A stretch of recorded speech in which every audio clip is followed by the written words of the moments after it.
guys, Jeff here with episode 2 of A Beginner's Guide to 6mm. So in this episode I'm going to be showing you how to paint up 6mm miniatures. Really it's just exactly the same as painting any other miniatures up. It's just, there's some little tips and tricks that I found that help. And I just want to sort of demonstrate how easy it actually is to do. So this was originally going to be a 4-part series, but I realised one of the parts, which was supposed to be the third part, is really only going to be like 30 seconds or a minute long. So I'm just going to include it in this video, and it's what I'm going to talk about first. So for the purpose of this tutorial, I'm painting just one stand of 4 miniatures up, just because it's easier and quicker that way. So that's what I've got on this bottle cap. But generally speaking, this is the way that I would paint 6mm miniatures. So this is a full base of 24 soldiers, which is what I do for my Goth army. If you're doing something else with different base numbers, you could still do the same technique, even if you only had 4 per base. It makes it a bit quicker and easier to do. And I use a long stick. This is just a piece of balsa wood. You could use a coffee stirrer or like a paddle pop stick or just whatever you've got. Bit of foam, anything really. It's just something that you can hold on to, just like you would with other scales, like using bottle caps and paint pots and stuff. It's just something to hold on to. And if you've got like this, where I've got a lot of figures on here, I can go in and paint a lot of figures really quickly. The thing that was going to be the video on itself is how to get this effect of like all the different colours without sort of spending heaps of time on it. So the first couple of bases I did took me a long time, because I would do the red, then I'd do red on a couple other miniatures, and I'd go back and do some blue, and then I'd go, oh, I want some more red here.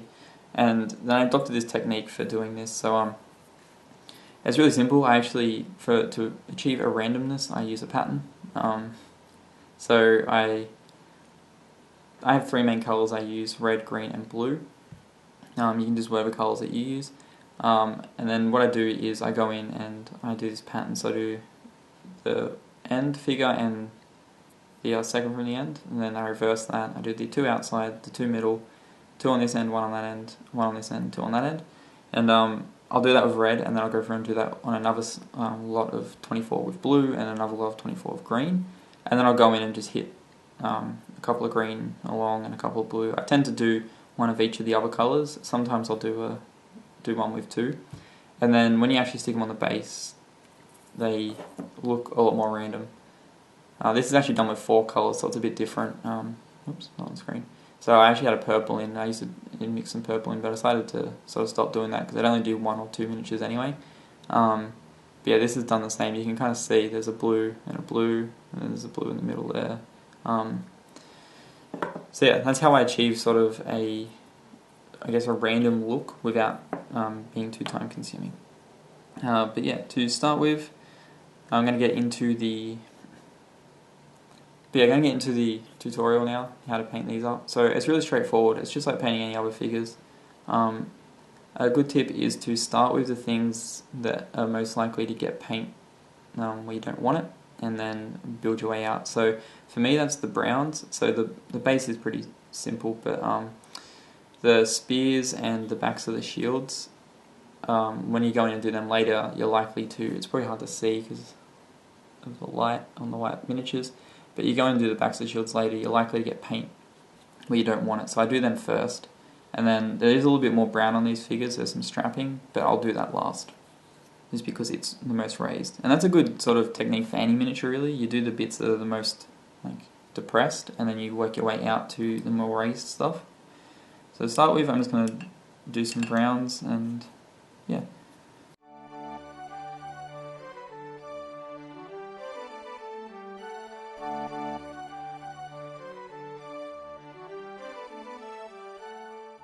So as you can see, I've just gone in and done all the browns, except for the strapping because it's the most raised, and I'll probably just get other paint on it later. And I did make some mistakes. I got some brown in bits I didn't really want it to be, but that's why I do it first. It's always the messiest colour because it's the most recessed, and then I build my way up. So I'm just going to start on the different colours.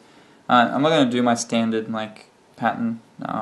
for this base just because I want it to be a bit quicker for the tutorial. So I'm just going to do all of them in blue.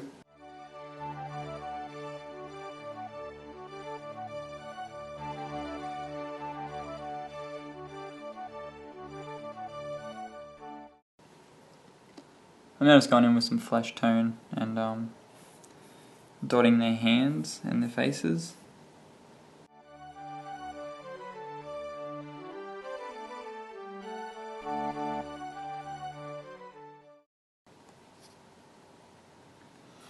And now I'm just using some grey to go in and do their trousers. I just do all trousers grey because it's just easier, really.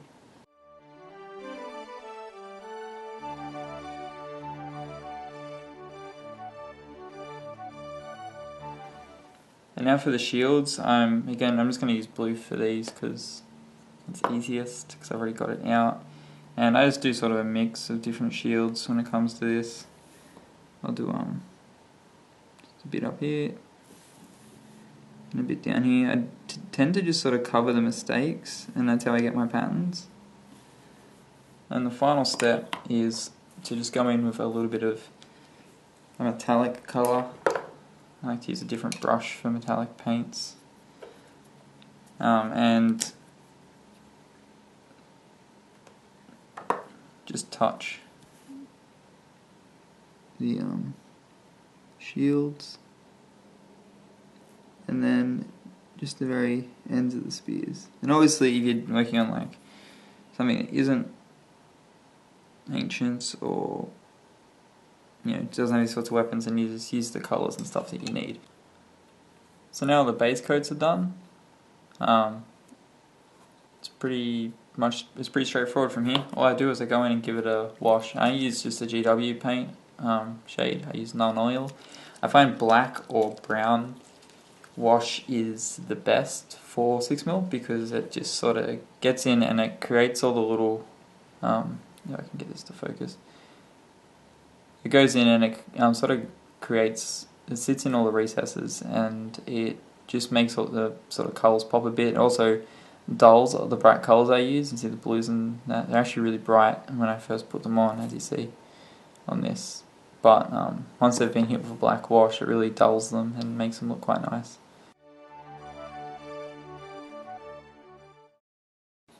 And that's it. That's them done. So once that dries, you move on to the sort of next step of assembly, I guess, and that is basing, and that is what the next episode of The Beginner's Guide to 6mm will cover. I'm going to show you how to base them up. This is actually my older base, as you can really see the raised bit.